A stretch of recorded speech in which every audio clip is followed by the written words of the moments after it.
Welcome back. You're watching the Tech and Auto Show, and I'm your host Manav Sinha. And yes, the lovely Tata Harrier is giving us company today for this episode.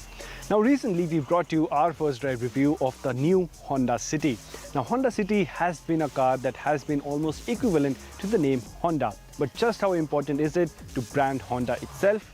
Well, in order to find that out, we got into a special conversation with someone really special at Honda Cars India. So take a look at our conversation.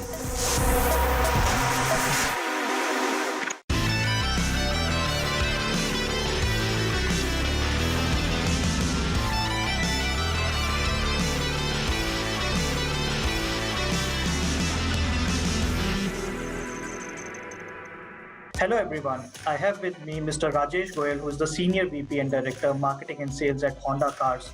Mr. Goel, welcome and thanks for talking to News 18. So I'll start by asking you, how important is the brand City for Honda Cars? I think the City brand is synonymous with Honda in India.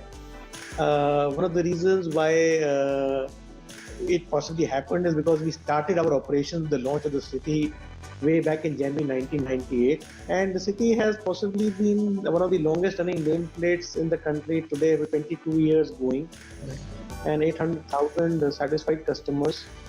The City competes in a segment which is tightly packed with compact SUVs, mid SUVs, premium SUVs, all the 5-seaters in the segment.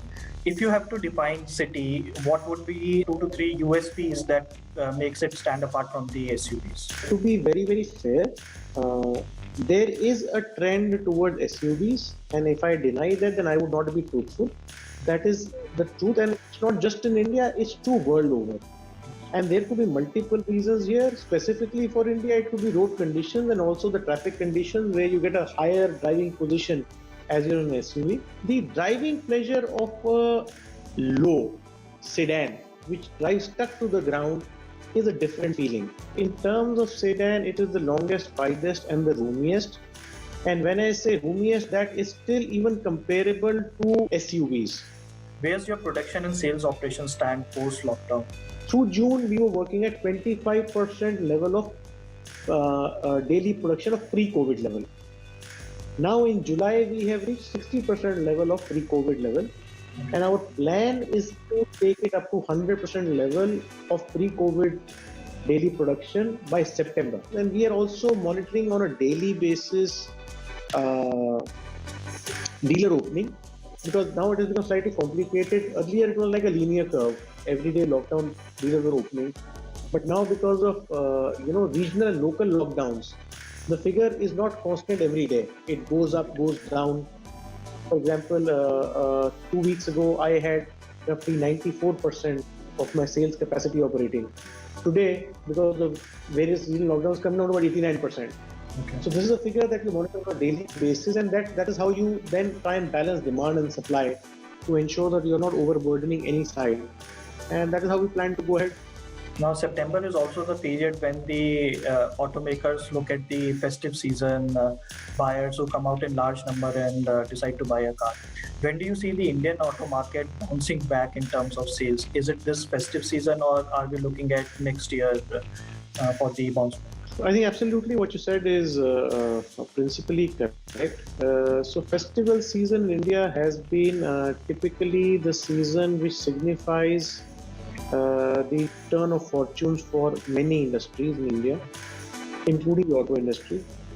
I also expect, and the auto industry also expects, that this festive season will show some kind of rebound for the industry. However, having said that, let me give a word of caution. The industry experienced a degrowth, huge degrowth last fiscal. And this year, because of the lockdown, the Q1, we have already seen a minus 78%.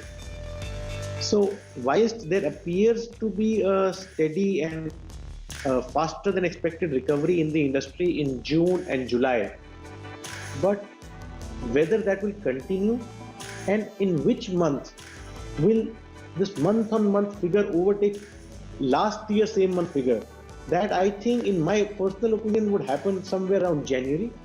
But finally, as a result, in this end, again, we will close at a further negative.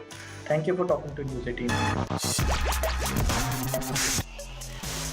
And with that, we've come to the end of this edition of the Tech and Auto Show. How did you find the show? Is there anything you have to say, anything you want us to cover, or simply want to have a conversation? Reach out to us on Twitter. We are more than happy to talk. If it's about technology, reach out to us at News18 Tech. If it's about automobiles, reach out to us at News18 Auto. And remember, by logging on to news18.com, you can read up more on both these industries. Well, that's about all for today. I'll catch you same time next week, only on CNN News 18.